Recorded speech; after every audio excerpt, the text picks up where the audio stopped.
श्री स्वामी समर्थ. स्वागत आहे तुमचं माझ्या YouTube चॅनलवरती. आजचा दिवस तुम्हाला खूप छान सुखाचा समाधानाचा जाऊ देत, हीच मी स्वामींच्या चरणी प्रार्थना करते आणि आजच्या या नवीन व्हिडिओला सुरुवात करते. हिंदू धर्मात दिवाळी सणाला खूप महत्त्व आहे. दिव्यांचा सण म्हणून दिवाळी साजरी केली जाते. वसुबारसपासून दिवाळी सणाला सुरुवात होते. यंदा दिवाळी म्हणजेच लक्ष्मीपूजन 1 नोव्हेंबरला साजरं केलं जाणार आहे. पण हिंदू पंचांगानुसार अश्विन अमावस्या 31 ऑक्टोबर रोजी दुपारी 3:52 सुरू होत असून 1 नोव्हेंबर रोजी संध्याकाळी 6:16 समाप्त होणार आहे. उदय तिथीनुसार 1 नोव्हेंबर रोजीच दिवाळी अमावस्या म्हणजेच अश्विन अमावस्या, ज्या दिवशी आपण लक्ष्मीपूजन करतो तो दिवस साजरा केला जाणार आहे.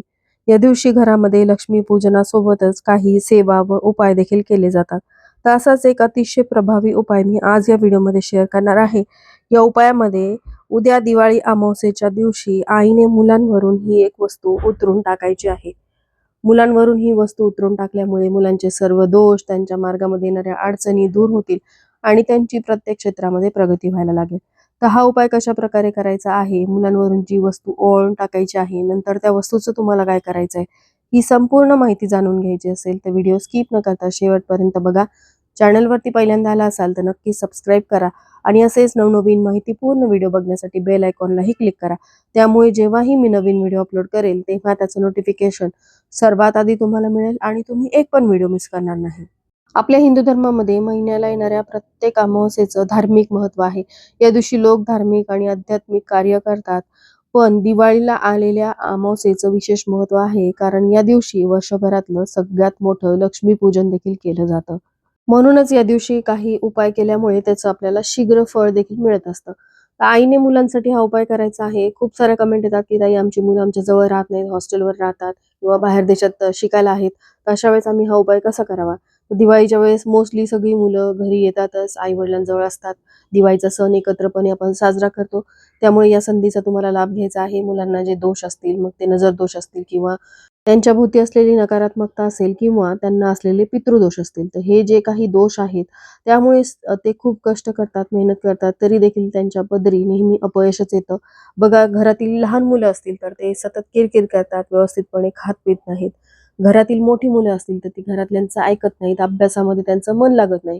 कारण बऱ्याचदा असं होतं की खूप हुशार असलेली मुलं अचानकपणे अभ्यास करणं बंद करतात. याचं कारणही आपल्याला कळत नाही, कारण बऱ्याचदा मुलं कळत नकळतपणे अशा काही ठिकाणी जातात जिथे भरपूर प्रमाणामध्ये नकारात्मकता असते, जसं की हॉस्पिटल्स असतील किंवा स्मशानभूमीच्या आसपासची जागा असेल. आणि ज्यावेळेस ते तिथून परत येतात तेव्हा त्यांच्यामध्ये बदल होतो, त्यांच्या वागण्यात आपल्याला बदल जाणवतो आणि अमावस्या पौर्णिमेच्या वेळेस देखील मानवी शरीरातील पाण्याची पातळी ही कमी अधिक होत असते. त्यामुळे देखील बऱ्याचशा मुलांची चिडचिड होते, ते घरातल्यांवरती रागराग करतात.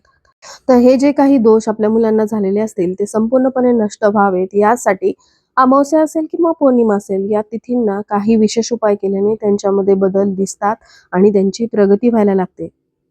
त्याचबरोबर तुमची मुलं जर वारंवार आजारी पडत असतील, वारंवार त्यांच्यावरती एखादं संकट किंवा विघ्न येत असेल आणि त्याचा परिणाम त्यांच्या आयुष्यावरती कुठे ना कुठेतरी होतोच. शाळेत जाणाऱ्या मुलांच्या बाबतीत सांगायचं झालं तर त्यांची शाळा बुडते, मग त्याचा परिणाम त्यांच्या अभ्यासावरती होतो. मुलं मोठी असतील तर ते नोकरी व्यवसायाच्या ठिकाणी जाऊ शकत नाही. तिथेही मग त्यांना नुकसान किंवा तोटा सहन करावा लागतो. त्यामुळे त्यांच्यावर येणारी सर्व संकट, विघ्न दूर करण्यासाठी देखील हा उपाय आईने मुलांसाठी करावा. अतिशय साधा, सोपा उपाय आहे. तुमची 1 मुलं असतील, 2 मुलं असतील, मुली असतील, प्रत्येकासाठी हा उपाय तुम्ही करू शकता. पण मुलींसाठी जर तुम्ही हा उपाय करणार असाल तर मुलीचा मासिक धर्म आलेला नसावा. त्याचबरोबर आईने मुलांसाठी हा उपाय करायचा असेल तर आईचा देखील मासिक धर्म आलेला नसावा. आईची अडचण असेल तर अशा वेळेस हा उपाय वडिलांनी किंवा आजीनी किंवा इतर नातेवाईकांनी जसं काकू, मावशी वगैरेंनी केला तरीही चालेल. तर हा उपाय करण्यापूर्वी घरामध्ये आईने काही गोष्टी आवर्जून कराव्यात, ज्यामध्ये उद्या अमावस्या आहे तर जी ही नकारात्मकता किंवा वास्तुदोष घरामध्ये आहेत ते घालवण्यासाठी उद्याच्या दिवशी थोडंसं खडे मीठ आणि हळद टाकून घरामध्ये असलेली लादी पुसून घ्यावी. घराच्या अंगणामध्ये हळदीच्या पाण्याचा सडा टाकावा. त्यानंतर अंघोळ करताना देखील अंघोळीच्या पाण्यामध्ये थोडं थोडं पंचगव्य टाकावं. उद्याच्या दिवशी अभ्यंग स्नान देखील केलं जातं, तर उटणं वगैरे लावून मग अंघोळीच्या पाण्यामध्ये पंचगव्य टाकून मुलांना अंघोळ घालावी आणि त्यानंतर हा उपाय करायचा आहे. या उपायासाठी आईची देखील अंघोळ झालेली असावी, मुलांची देखील अंघोळ झालेली असावी. कधीही पारोशाने उपाय करू नये. उपाय करण्यापूर्वी तुम्हाला देवपूजा करायची आहे. कोणतीही सेवा किंवा उपाय अग्नीच्या साक्षीने आपण करत असतो. त्यामुळे देवघरासमोरील दिवा हा प्रज्वलित असावा, धूप अगरबत्ती लावून घ्यायची. हा उपाय तुम्ही देवघरासमोर बसून करू शकता. देवघरासमोर पुरेशी जागा नसेल तर तुम्ही तुमच्या हॉलच्या मधोमध एखादं आसन किंवा पाट टाकायचा आहे. कधीही कोणतीही सेवा किंवा उपाय जमिनीवरती बसून करू नये. असं केल्याने ती केलेली सेवा किंवा उपायाचा लाभ जो आहे तो पूर्ण पृथ्वीला जाऊन मिळत असतो. म्हणून ही काळजी तुम्हाला घ्यायची आहे. उद्या 1 नोव्हेंबर रोजी अमावस्या संध्याकाळी 6:16 समाप्त होणार आहे. म्हणून मग हा जो उपाय आहे तो आपल्याला दुपारी 12च्या आतच करायचा आहे. दुपारी 12च्या आत शक्य नाही झालं तर तुम्ही संध्याकाळी 6:16 आत करू शकता. कारण उद्याच्या दिवशी खूप धावपळ वगैरे असते, लक्ष्मीपूजनाची तयारी सुरू असते. तरी देखील वेळात वेळ काढून आपल्या मुलांसाठी हा उपाय प्रत्येक आईने करायचाच आहे. तर या उपायासाठी आपल्याला काय करायचं आहे, की थोडेसे तांदूळ घ्यायचे आहेत. तुमचा 1 मुलगा असेल तर थोडेसे मूठभर तांदूळ घ्यायचे, 2 मुलं असतील तर 2 मुठी तांदूळ घ्यायचे. अशाच प्रकारे 3 मुलांसाठी 3 मूठ तांदूळ तुम्हाला घ्यायचे किंवा वाटीच्या प्रमाणामध्ये तुम्ही हे तांदूळ घ्यायचे आहेत. त्यानंतर या तांदळाला स्वच्छ धुवून घ्यायचं आणि याचा भात शिजवायचा आहे. भात शिजवताना त्यामध्ये तुम्हाला मीठ घालायचं नाही, तर अळणी भात तुम्हाला शिजवायचा आहे. भात शिजून झाल्यानंतर मग तुम्हाला त्याचे तुमच्या मुलांच्या संख्येमध्ये 2 मुलं असतील तर 2 भाग करायचे, 3 मुलं असतील तर 3 भाग करायचे आहेत. तर यातील एक भाग उचलायचा, मुलाला आसनावरती बसवायचं. मुलाचं तोंड दक्षिणेकडे होणार नाही अशा पद्धतीने मुलाला बसवायचं. त्यानंतर मुलाच्या डोक्यापासून ते पायापासून असं गोलाकार आकारामध्ये हा जो भात आहे तो 7 वेळा उतरून घ्यायचा आहे. उतरून घेत असताना श्री स्वामी समर्थ, श्री स्वामी समर्थ या षडाक्षरी मंत्राचा जप करायचा. उपाय करताना कोणाशीही बोलायचं नाही. सगळं लक्ष आपल्या मुलांकडे असावं. मुलांचे जेही दोष आहेत ते नष्ट व्हावेत ही भावना आपल्या मनामध्ये असावी. त्यानंतर उतरून घेतलेला भात जो आहे तो एका प्लेटमध्ये ठेवायचा. दुसऱ्या मुलावरून दुसऱ्या भाताचा भाग घ्यायचा आणि तो देखील अशाच प्रकारे 7 वेळा उतरून घ्यायचा आहे.